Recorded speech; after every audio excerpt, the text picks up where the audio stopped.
자, 304페이지에 소방전기입니다. 전류 하면 뭐가 떠오르는가 하면 기계적으로 유량이 떠올라요. 흐르는 거. 여기에 보면 Q 나누기 T죠. 쿨롬 나누기 세크입니다. 미터 3승이에요. 쿨롬은 미터 3승입니다. 즉 C는 부피에 해당이 되는 거죠. 즉 체적에 해당이 됩니다. 같은 개념이에요. 자, 2번에 전압. V는 Q분의 W인데 이 W가 뭐라고 돼 있어요? 에너지 줄이라고 돼 있죠. 그러면 줄은 기계 쪽에서는 뭐라고 했어요? 뉴턴? 미터 단위가. 조금 전에 Q 단위가 뭐라고 했어요? 쿨롬. 쿨롬은 기계 쪽으로 뭐라고 했어요? 미터 3승. 그러면 미터 1개, 미터 3개 중에 2개 남으니까 뭐예요? 뉴턴 퍼 제곱미터인 파스칼. 압력 단위죠. 전압은 기계 쪽으로는 뭐하고 같은 개념이라고요? 압력과 같은 개념이에요. 자, 전기를 이동시키는 능력, 기전력. 저항, R은 rho A분의 L. 그러니까 저항은 뭐에 비례해요? 길이에 비례하고 단면적에는 반비례하고. 그리고요, 저항률에는 비례해요, 반비례해요? 저항률에는 비례하고 도전률에는 반비례하고요. 저항률, 도전률 두 개가 나중에 비례, 반비례 문제가 나왔을 때 혼동됩니다. 자, 오음의 법칙. 이거 모르는 사람이 어디 있어요? 그렇죠? 자, 전력. 전력은 전력량과 항상 좀 같이 생각해 줄 필요가 있어요. 전력량, 전력.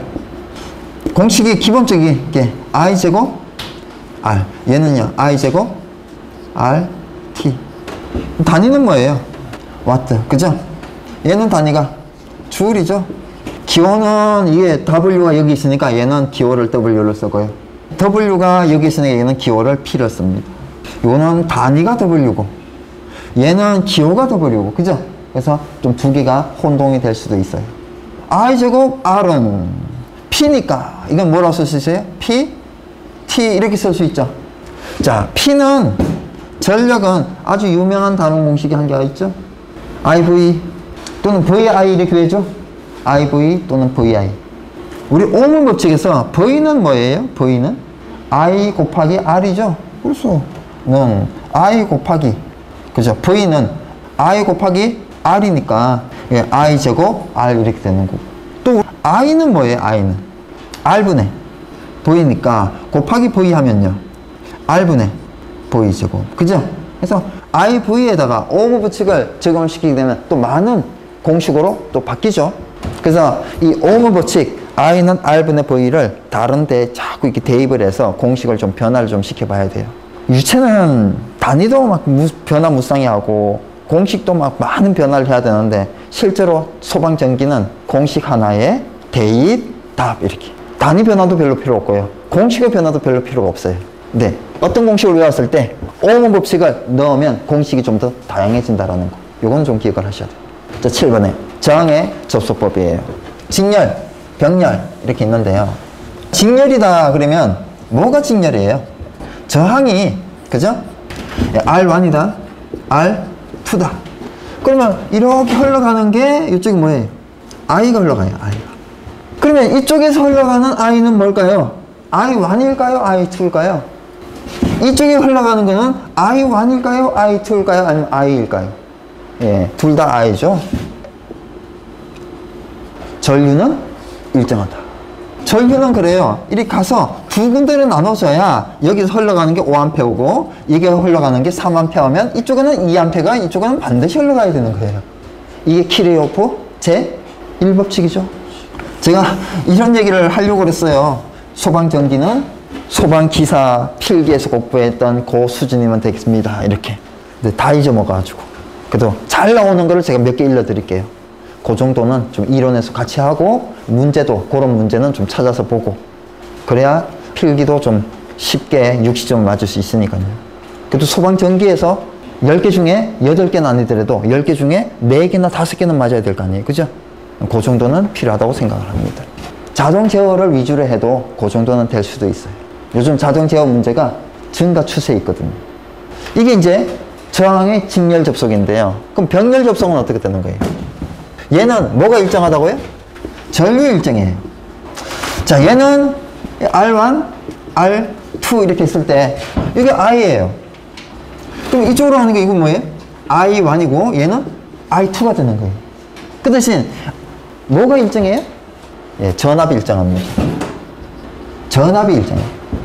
합성저항 R0라고 하면요. 합성저항이라고 하면 이 합성저항은 R0라고 했을 때 뭐 R1 플러스 R2인데 얘는 합성저항 R0는 R1분의 1 플러스 R2분의 1분의 1. 이 공식을 반드시 외워주세요. 합분의 곱 이런 거 하지 마시고. 이 합분의 곱은 뭐만 할 수 있어요? 즉 이거요. R1 플러스 R2 R1 곱하기 R2. 요거는 저항이 두 개일 때만 쓸 수 있어요. 저항이 R1, R2, R3 이렇게 한 개가 더 있다 그러면 못 쓰는 겁니다. 근데 이거는 옆에다가 플러스 R3분의 1분의 1 이렇게 하면 3개, 4개, 5개, 10개도 쓸 수 있는 거예요. 얘는 그래서 공식이 안 좋은 겁니다. 그럼 이 공식은 언제 필요한 공식이냐? 옛날에요. 계산기 없을 때. 이거는 암산이 안 되는데 이건 암산 되잖아요. 근데 지금 계산기가 있는데, 그죠? 네, 불필요한 겁니다. 이런 거는 잊어버리라고 해요. 자, 다음 분배 법칙이요. 자, 얘는 전류는 일정해요. 그렇지만 이 R1, R2에서 전압은 어떻게 될까요? 분배가 됩니다. 전압은 달라요. 그래서 V1, V2 얘는요 V가 얘는 똑같아요. 그러면 V1은 얼마고 V2는 얼마냐? 전체 값이 뭐예요? 전체 값이 V예요. 이게 이제 나눠지는 거예요. 나눠지는데 어떻게 나눠지냐? R1 플러스 R2 이게 전체잖아요.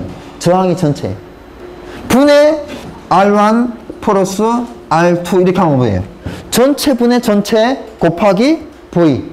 그럼 이건 뭐예요? V가 나오겠죠. 근데 이게 일부가 들어가면요. 분자에 일부가 들어가면 나눠지죠. 그래서 여기에 R1 플러스 R2 분의 R1, R2 맞아요? 맞아요. 오hm 법칙에서 보면 I는 R분의 V인데 V는 R이 넘어가면 IR이죠. V는 R에 비례해요? 반비례해요? 비례해요. 그래서 R1이 크면 V1도 커야 돼요. 그래서 1일 때 여기 분자에 1이 와야 돼요. 얘는 전압은 일정한데 뭐가 분배가 된다고요? 전류가 분배가 돼요. 그래서 I1, I2 이렇게 있는데 I가 전체예요. 그죠? I가 전체인데 R1 플러스 R2분의 R1 플러스 R2 이렇게 하면 또 분모 분자 다 지우면 뭐예요? 또 전체 나오잖아요. 근데 분배가 되니까 나눠지는데 얘가 이제 R이고 얘가 R이고 R1 플러스 R2인데 얘는 1일 때 이게 2가 오고요. 2일 때 1이 와요. 2가 크다는 얘기는 뭐예요? 2가 크다는 얘기는 1이 작다는 얘기잖아요. 1이 작을 때 1은 어때요? 전류는 크고요. 2가 클 때 2는요. I2는 작고요. 그죠? 그래서 이거는 비례 관계 있어요? 반비례 관계 있어요? 이런 건 반비례 관계에 있는 거죠. 여기서 우리가 오hm 법칙을 봤을 때 I는 조금 전에 봤는데 R분의 V. I하고 R은 어떤 관계 있어요? 반비례 관계 있거든요. 그래서 얘는 이게 분자잖아요. 얘는 뭐예요? 분자의 상대방이 와야 된다는 얘기예요. 되게 중요해요. 이 부분 전체로 가면요. 전체의 I, 전체의 V, 전체의 R0, 0, 0라고 한번 써보죠. 지금 R0라고 썼잖아요. 그죠? 그래서 전체를 그냥 0, 0, 0라고 썼어요. 1, 1, 1, 2, 2, 2. 그러니까 여기에 I1, 여기에 I2. I는 뭐예요? 2는? I1은 I잖아요. 맞아요? 이거는 똑같아요. 여기에 I0도 먹어요. I고. 그죠? 여기에서 뭘 구해라고 하면 전체를 오hm 법칙에 넣어야 되고요. I는 R분의 V가 있는데 여기에 전체 1, 1, 1, 2, 2, 2 이렇게 넣어야 된다고요. 즉 여기에서 해석을 한다 그러면 여기에서 해석을 해라 그러면 전부 다 여기 값을 넣어줘야 돼요. 그러면 여기 값이 I는 뭐예요? I는 전체잖아요. 나머지는 2잖아요. 여기는요. 여기는 I는 전체잖아요. 여기는 1, 1이잖아요. 그죠? 그렇지만 여기에 전류는 그냥 I잖아요. 그런 거를 항상 여기에 전류는 전체인가? 전체가 아닌가? 분배가 되는가? 그래서 그런 것들을 일단 다 알았을 때, 그러니까 이게 기초가 된다고요. 이게 정확한 기초가 된다고요. 전류가 일정하다, 전압이 일정하다, 분배가 된다, 이게. 그래서 전압이 분배가 되고 전류가 분배가 된다. 그래야지 이 구성 성분을 정확하게 알 수 있다고요. 자, R1 여기에서 전압은 전체예요, V1이에요, V2예요? 이건 전체죠. 전체가. 그래서 얘가 예를 들어서 5V짜리다. 그러면 여기도 5V 걸리고 여기도 5V 걸리는 거예요. 아시겠죠? 여기도 계산할 때 5V 내야 되고 여기도 5V 내야 된다고. 전체도 5V 내야 되고요. 여기서 봤을 때 I는 R분의 V잖아요. 1분 지점에서 뭐를 구해라 라고 했을 때 I1을 내야 됩니다. 근데 V는 V1이 없어요. 여기는 그냥 5V 넣는 겁니다. 전체 값 넣는 거예요. 이렇게 되는 거예요. 이걸 되게 중요한 거예요. 그러니까 직무에서는 이런 문제가 나올 가능성이 매우 높고요. 자, 조금 더 나아가 보죠. 뭘 또 구할 수 있는가 하면요, 전력을 구할 수 있어요. 전력을 구할 수 있어요. 전력. 1번점에서의 2번점에, 아니 전체에 이렇게. 전력 공식은 IV잖아요. 또요, I제곱 R이잖아요. 또요, R분의 V제곱이잖아요. 공식이 몇 개 있었잖아요. 이 중에 하나만 알고 있으면 돼요. 음이더라도 하나만 알고 있고, 오hm 법칙을 써가지고 I 대신에 뭐예요? R분의 V 넣으면 R분의 V 제곱 되고요. V 대신에 IR 넣으면 I 제곱 R 되는 거고요.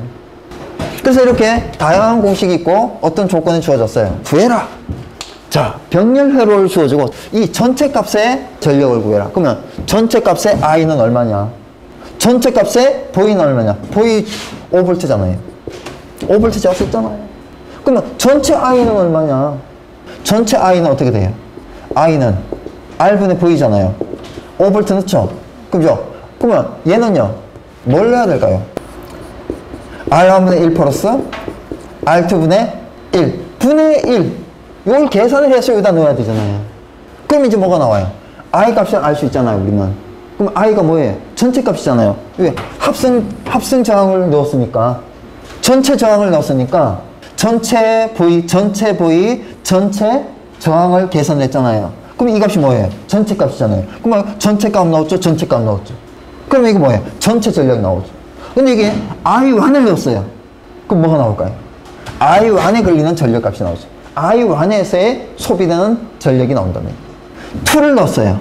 그럼 I2에서 소비되는 전력이 나오죠. 그래서 조금 전에 게 기초값이 되는 거예요. 그래서 전력을 구하라 그러면 여기에 있는 1이 들어가야 되고, 여기에서 전력을 구하면 여기 값 2가 들어가야 되는데, 여기에서 값하고 여기에서 값하고 여기에서 값이 똑같은 게 병렬에서는 전압 조건 5V 주면 5V라고요. 그죠? 305페이지 저항의 접속, 직렬, 병렬 접속, 여기에서는 이것을 좀 기억을 해 주셔야 돼요.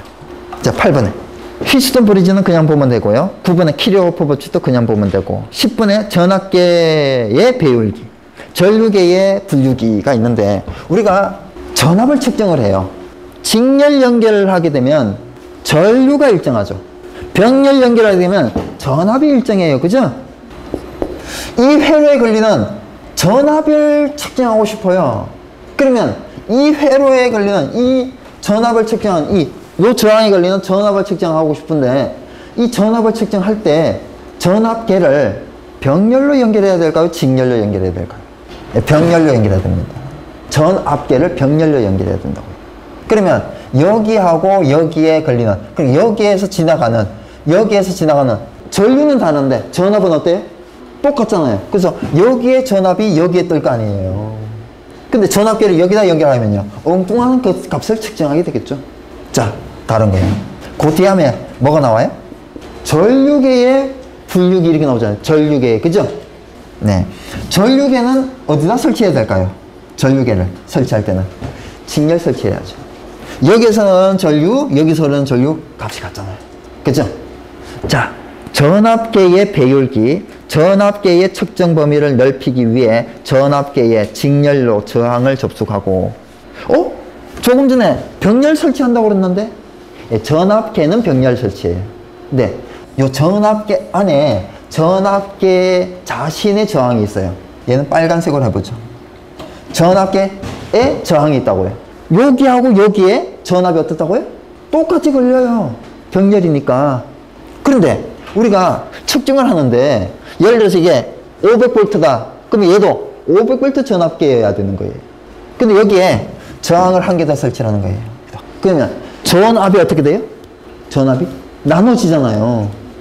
그러면 이 부분에 걸리는 전압은요, 적은 전압이 걸릴 거잖아요.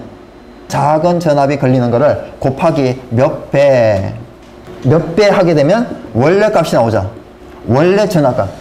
그래서 전압계는 작은 전압을 측정을 해가지고요, 곱하기 몇 배에서 수치가 나타나는 거예요. 그래서 이 안에는 이 저항을 한 개 더 설치하는 거예요. 그 저항을 여기서는 뭐라고 표현했어요? 배율기라는 표현을 하는 거예요. 자, 1 더하기 R분의 Rm이 있는데, 그죠? 이 R도 Rm도 전압계 안에 있는 거다. 다음 페이지 넘어가 보면요. 전류계는 실제로 설치를 하는데 어떻게 설치를 해요? 측정할 때 직률로 측정해야 되는 거예요. 측정은 직률로 해야 되는 거예요. 근데 분류기는 설치를 어떻게 하냐? 병렬 설치를 해야죠. 같은 개념이에요. 공식을 좀 알아두시고. 자, 12번의 전력량, 13번의 주울의 법칙. 주울의 법칙은 이때까지 몇 번 나왔죠? 수리학 할 때하고도 공통입니다. 전지, 열전 현상. 전지는 1차 전지, 2차 전지 좀 구분하시면 되겠습니다. 1차 전지는 건전지고 2차 전지는 충전지죠. 열전 현상, 재배 효과, 펠티어 효과, 톰슨 효과가 있는데, 재배 효과하고 펠티어 효과는 완전히 반대죠. 온도 차에 의해서 기전력, 전류를 발생시키는 게 재배기고요. 펠티어 효과는요, 전류를 흘렸더니 온도 차가 발생하더라. 그래서 이거는 에어컨 같은 거예요. 냉동기 같은 거. 냉장. 자, 톰슨 효과는 재배 효과가 아주 비슷한데요. 재배 효과는 두 개의 금속을 이용하는 거고, 톰슨 효과는 하나의 금속을 이용하는 거. 전류를 줬더니 온도차가 발생하더라. 이거는 두 번째 있는 펠티어 효과고요. 온도차를 줬더니 전류가 발생했다. 이건 뭐라고요? 재배 효과하고 톰슨 효과예요. 근데 하나의 물질은 톰슨 효과고 두 개의 금속은 재배 효과고, 그런 차이가 있습니다.